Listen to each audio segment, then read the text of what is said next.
All of you on my YouTube channel सरकारी भारत। दोस्तों आज की इस वीडियो के अंदर हम बात करने वाले हैं, जैसा कि आप सभी लोगों ने स्क्रीन पर देख ही लिया होगा, ये जो वीडियो है वो एसएससी सीएचएसएल के लिए है और आज है 26 मई और आज के लिए हम देखने वाले हैं फर्स्ट शिफ्ट के लिए मैथ्स के क्वेश्चंस को। बाकी आपने सब कुछ थंबनेल पे देख लिया होगा। तो दोस्तों आज की इस वीडियो को स्टार्ट करते हैं। आप सभी को बता दें, अगर आप एसएससी की तैयारी कर रहे हैं, एसएससी सीएचएसएल की तैयारी कर रहे हैं, या फिर आप एमटीएस की तैयारी कर रहे हैं, सीजीएल की तैयारी कर रहे हैं, सीपीओ की तैयारी कर रहे हैं, एसएससी जेई की तैयारी कर रहे हैं, या फिर आप रेलवे एनटीपीसी ग्रुप डी के स्टूडेंट हैं, तो अभी तक आप लोगों में से बहुत सारे स्टूडेंट ऐसे होंगे जिन्होंने चैनल को सब्सक्राइब नहीं किया होगा। तो सबसे पहले चैनल को सब्सक्राइब कर लीजिएगा और इस वीडियो को अपने दोस्तों के साथ शेयर ज़रूर कर दीजिएगा। क्लियर है फ्रेंड्स? तो चलिए स्टार्ट करते हैं आज की इस वीडियो को और देखते हैं किस प्रकार की क्वेश्चंस एग्जामिनेशन में आ रहे हैं। तो चलिए फ्रेंड्स, पहला क्वेश्चन आपकी स्क्रीन पर है और ये सिंप्लीफिकेशन का क्वेश्चन है, बहुत आसान सवाल है। तो ये देखिए 3 + 3/2 divided by 6 mixed 1/2 multiply by 1/3 of 4 mixed 1/3 upon में -8/3 डिवाइडेड बाई 2। तो आप इसे कैसे करेंगे? बोर्ड मास रूल का आप प्रयोग करेंगे। तो बोर्ड मास में सबसे पहले डिवीज़न किया जाता है, उसके बाद आपका मल्टीप्लिकेशन होता है, उसके बाद आप ऐड या सब्ट्रैक्शन में से कोई सा भी यूज कर सकते हैं। तो सबसे पहले आपको जो यूज करना होता है वो डिवीजन मेथड होता है, उसके बाद मल्टीप्लिकेशन। तो आप यहाँ पर देखेंगे 3+, मैं लिखता हूँ 3 + 3/2 में तो कोई टेंशन वाली बात है ही नहीं। अब यहाँ पे लगा है डिवाइड, तो आप क्या करोगे? इसको मल्टीप्लाई कर दोगे। 6 मिक्स्ड 1/2 क्या हो गया? 6 मिक्स्ड 1/2 का मतलब 6 दूनी 12 और 1 13/2। और जब इसका मल्टीप्लाई करोगे डिवाइड का तो क्या बनेगा? ये 2/13 बन जाएगा। क्लियर है? बाकी लिखा है 1/3 लिखा हुआ है और इस होल का ऑफ 1/4 मिक्स्ड 1/3, तो 4 × 12 और 1 13/3 ये होगा आपका ओवरऑल का। अपॉन में -8/3 डिवाइड करोगे तो ये बनेगा 1/2।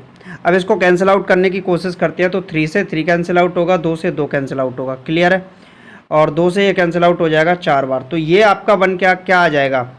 ये आपका बन के आ जाएगा, यहाँ से आप देखोगे तो 3 और ये पूरा कैंसिल आउट हो गया, ये यहाँ पे पूरा कैंसिल आउट हो गया, तो ये बनेगा 1/13। क्लियर है? और ये बनेगा आपका 13/3। क्लियर? अपॉन में माइनस का 4/3। अब इसका मल्टीप्लिकेशन कर देंगे दोनों के साथ, तो 3 से 3 कैंसिल हो जाएगा, तो पहली बार में बचेगा 13 और दूसरी बार में बचेगा 13 से 13 कैंसिल, तो 1/13 1/3 और माइनस का 4/3 यहाँ पर बचेगा।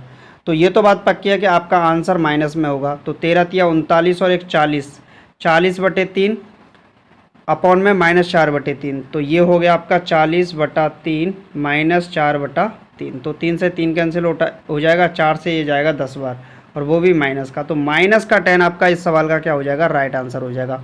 देखिए, फर्स्ट नहीं हो सकता, सेकंड नहीं हो सकता, थर्ड नहीं हो सकता, ऑप्शन नंबर 4 आपका राइट आंसर है, जो कि -10 इस सवाल का सही जवाब होगा। क्लियर है फ्रेंड्स? समझ में आ रहा है कि नहीं, ये बताइए। चलिए नेक्स्ट क्वेश्चन देख लेते हैं। नेक्स्ट क्वेश्चन आपका रेशियो प्रपोर्शन का है और इस टाइप के क्वेश्चन एग्जामिनेशन में ज़रूर पूछे जाते हैं। यदि x और y विपरीत चिन्हों वाली दो संख्याएं हैं, x² अपॉन y² का इक्वल टू दे रखा 16:81, तो 3x + 4y upon 2x minus का 3y का मान क्या होगा? ये क्वेश्चन आपसे पूछा गया है। क्लियर है? तो x² अनुपात y² कितना दे रखा है आपको? 16:81 दे रखा है। क्लियर है? तो x अनुपात y कितना हो जाएगा? x रेशियो y 4 आपका 9 हो जाएगा। क्लियर? अब यहाँ से आपको निकालना है, तो x की वैल्यू आप मान लीजिए 4k और y की वैल्यू मान लीजिए 9k। आप k को मान भी नहीं सकते क्योंकि इसको देखोगे तो ये एक होमोजीनियस है। कैसा है? होमोजीनियस। तो आप k का वैल्यू नहीं पुट करोगे तो भी चलेगा।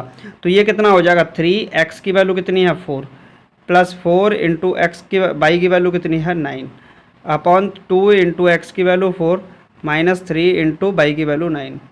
क्लियर है? तो 3 चौके 12 और 4 9 36, 12 और 36 कितना होगा? 48। क्लियर है? 2 चौके 8, 9 × 27, 27 में से 8 गया तो माइनस का 19 बचा, तो माइनस का 48/19 कोई आंसर में है? चलिए माइनस का 48 यहाँ पर अगर एक बार चेक करते हैं तो 2x 4 दूनी 8 और 9 × 27, 28 में से 7 जाएगा, तो माइनस का 48/19 आएगा।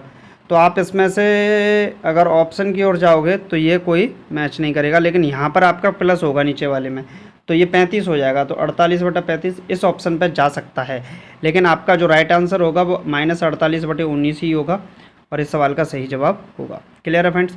चलिए नेक्स्ट क्वेश्चन देख लेते हैं। नेक्स्ट क्वेश्चन है साथियों, चलिए क्वेश्चन को पढ़ लेते हैं पहले। क्वेश्चन आपकी स्क्रीन पर आ चुका है, लगाइए क्या होगा इसका राइट आंसर। क्वेश्चन है, किसी वस्तु का अंकित मूल्य 400 रुपये है। एक दुकानदार इसके अंकित मूल्य पर 12% और 20% की दो क्रमागत छूट देकर इसे बेचता है। यह 10% का लाभ होता है उसे, तो वस्तु का क्रय मूल्य क्या है? देखिए कॉस्ट प्राइस CP आपको निकालना है। कॉस्ट प्राइस पे 10% का लाभ होता है, यानी कि 110/100 बोल सकते हैं। 10% का लाभ होता है तो 110% हो जाती है। अब बोल रहा है कि 400 रुपये में उसने बेचा दो क्रमिक छूटों पर। एक तो 12% की छूट, तो इसका मतलब 88/100, 88% पे बेचा होगा। दूसरा 20% की छूट देकर, यानी कि 80/100 पे बेचा होगा। अब इसको हम सॉल्व कर लेंगे, क्योंकि ये दोनों आपस में क्या होंगे? बराबर होंगे। क्लियर है कि नहीं? तो क्योंकि ये भी तो ओवरऑल प्रॉफिट ही देगा और इस पे पता चल रहा है कि ओवरऑल क्या, ये भी तो ओवरऑल प्रॉफिट ही देगा और इस पे पता चल रहा है कि ओवरऑल प्रॉफिट 10% का हो रहा है। तो इसे कैंसिल आउट करेंगे, 100 से 100 पूरा कट गया। इस 00 से ये 00 कैंसिल आउट हो गया, इस 0 से ये 0 गया, 11 से 88 जाएगा 8 बार। तो बचेगा क्या? बचेगा आपका 4, 8, 8। तो ये बचेगा, यानी कि CP = 4 × 8 × 8। तो ये कितना होगा? 4 × 8, 8 64, 4 चौके 16, 4 छक्के 24, 24 और 1 25। तो कुल मिला के 256 रुपये बने। कितने रुपए बन गए साथी? 256 रुपये। 260 गलत है, 250 गलत है, 268 गलत है। ऑप्शन नंबर सी आपका राइट आंसर हो जाएगा। 256 रुपया इस सवाल का सही जवाब हो जाएगा। बहुत सारे स्टूडेंट ऐसे हैं अभी तक तो वो चैनल को सब्सक्राइब नहीं किए। भाई ऐसा क्यों कर रहे हो? आप लोगों को बहुत बड़ा लॉस हो जाएगा, नोटिफिकेशन नहीं मिल पाएगा। चैनल को सब्सक्राइब कर लीजिएगा अगर वास्तव में CHSL के स्टूडेंट है। अगर आपको अदरवाइज आपने फॉर्म डाल दिया और ये सोचा है कि चलो पेपर देना है यार, दे लेंगे, होगी सो देखी जाएगी, अगर ऐसे है तो कोई ज़रूरत नहीं है। लेकिन अगर आपने ठान रखा है कि अब की बार तो सिलेक्शन होना ही है, तो चैनल को सब्सक्राइब कर लीजिएगा, इसका बहुत बड़ा बेनिफिट आपको मिलने वाला है। चलिए नेक्स्ट क्वेश्चन देख लेते हैं। नेक्स्ट क्वेश्चन आपकी स्क्रीन पर है, पृथ्वी अपनी दूरी पर 135 डिग्री के कोण से घूमने में कितना समय यानी कि सेकंड में लगाती है? देखिए पृथ्वी की बात करें, सबसे पहले अर्थ की बात करते हैं हम। अर्थ किसकी बात करते हैं सरकार? अर्थ की बात करते हैं। क्लियर है? चलिए अगर हम पृथ्वी की बात करें तो पृथ्वी ओवरऑल कितने डिग्री के कोण पर घूमती है? 360 डिग्री के एंगल पे ही तो घूमेगी भाई। कितने घंटे में घूमती है? 24 घंटे में। 24 घंटे में ये 360 डिग्री के एंगल पे कंप्लीटली घूम जाती है पृथ्वी। क्लियर है? अच्छा जी, तो 1 डिग्री घूमने में तो 24/360 और हमको घुमाना कितना है? 135 डिग्री। तो एक बात बताओ, सबसे पहले तो ये है कि ये 24 घंटे, हमें पूछा है समय सेकंड में, तो 60 × 60, घंटे को मिनट में चेंज करेंगे, मिनट को सेकंड में चेंज करेंगे। तो 60 का मिनट में चेंज करने के लिए, फिर 60 का गुणा सेकंड में चेंज करने के लिए हमें घुमाना है 135 डिग्री। तो 135 का मल्टीप्लाई और कर देंगे, इसे अब सॉल्व कर लेंगे। चलिए करते हैं सॉल्व। 0 से गया 1 0, इसको 10 बना देते हैं और इसका एक 6 निकाल के 36 गया। क्लियर है? अब बचा 24, 10 और 35 बचा, इसका मल्टीप्लाई कर लेंगे। 24 × 10 × 35। क्लियर है भाई? तो ये बनेगा आपका, यहाँ पर अगर आप देखते हो तो इस दोनों का मल्टीप्लाई कर देते हैं। 350 गुणे में होगा 24। अब 24 का गुणा 350 से करेंगे तो 0, 24 × 5 = 120, हासिल लगे 12, 24 × 72, 72 और 12 84। कितना होगा? 84। एक बार आप चेक करके देख लीजिए, 1 मिनट प्लीज़। चलिए दोबारा से सॉल्व करके देखते हैं, कुछ मिस्टेक थी। इस तरीके से होगा, तो 0 से 0 गया, इसको बनाते हैं 10 और इसको बनाते हैं 6, 36 गया। तो 24, 10 और 135 बचेगा। 24, 10, 135। तो 24 × 10 यानी कि 240 और 135। तो गुणे करेंगे तो इसका कितना आएगा? और ये आएगा आपका, चलिए गुणा कर ही लेते हैं। 0, 5 चौके 20, 5 दूनी 10। ये आपका आ जाएगा 5 चौके 20, 5 दूनी 10 और 2 12, 1200। 0, 4 × 12 और 3 दूनी 6 और 1 7। और ये आपका आ जाएगा 0, 4, 2, यानी कि 0, 0, 4, 7 4 11 और 1 12, 2 और 1 3, 324 कोई है ऑप्शन में 32400, ये आपका राइट आंसर हो जाएगा। क्लियर है फ्रेंड्स। चलिए नेक्स्ट क्वेश्चन देख लेते हैं। लगाइए इसका आंसर। बहुत सारे स्टूडेंट ऐसे सवाल तो आप लगा सकते हो। निम्न वितरण की माध्यिका क्या होगी? तो सबसे पहले हम इसको असेंडिंग ऑर्डर में लिखते हैं, यानी कि आरोही क्रम में। तो आपका सबसे छोटा इनमें एलिमेंट कौन सा है? 11 है। उसके बाद इसमें अगर एलिमेंट की बात करें सबसे छोटा, उसके बाद आएगा आपका 13, उसके बाद आएगा 16, उसके बाद आएगा 19, उसके बाद आएगा आपका 22 और फिर होगा आपका 25, 27 और 34। तो 1 2 3 4 5 6 7 8, 1 2 3 4 5 6 7 8। क्लियर है। तो n की वैल्यू कितनी हो गई? n की वैल्यू हो गई 8। 8 कैसा है? सम या विषम? सम है। सम के लिए फॉर्मूला क्या लगता है? n/2 plus n/2 plus 1th term, ठीक है, अपॉन होल में 2। तो ये बन जाएगा 4, n का वैल्यू 8 रखेंगे, n का वैल्यू 8 रखेंगे, तो 4th टर्म और 5th टर्म, और उसका हो जाएगा आधा। तो 4th टर्म इसमें क्या था हमारा?